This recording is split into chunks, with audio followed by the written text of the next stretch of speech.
Hi, my name is Colleen Myers. I'm a recovering judgmental church lady, and I'm glad you've joined me for this episode of the Smack Dab podcast, living smack dab in the center of God's will.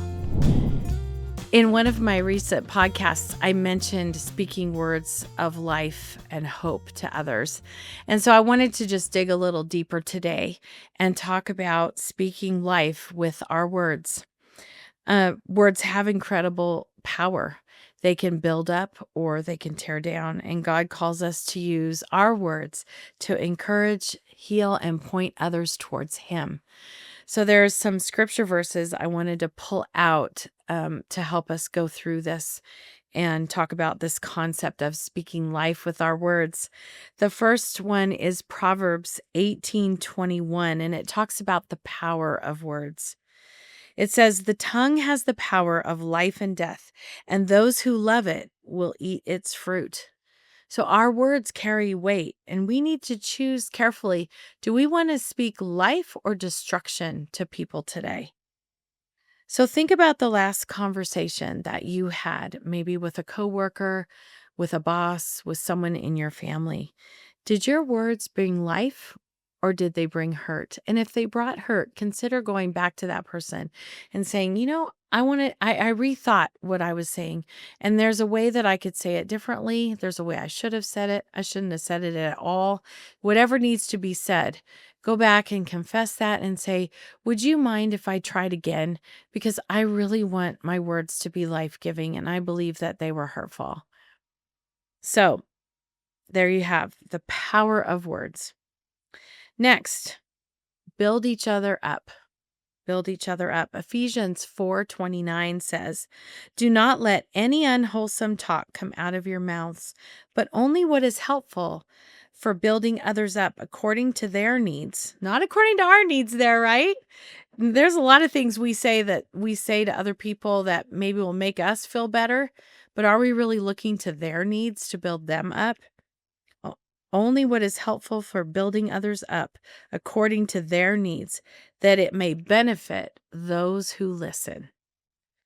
Paul reminds us that our words should fit the listener's needs. They should bring encouragement, truth, and grace. And I'm not talking here about always saying what someone wants to hear, because that doesn't truly meet their needs, right? Speaking the truth in love is what will meet people's needs. That's the only way to truly meet them at their need. So ask yourself, who is someone in my life that needs encouragement today? And just going back to that idea of our words benefiting others, our words being spoken according to someone else's needs. My husband always says there's two ways that you can feel better about yourself. One way is by putting other people down so you feel bigger and better than them. And the other way is by actually being better and actually living better. And so check yourself. Are the words I'm saying to this person intended to build me up and intended to meet my needs? Or am I building someone else up and meeting their needs?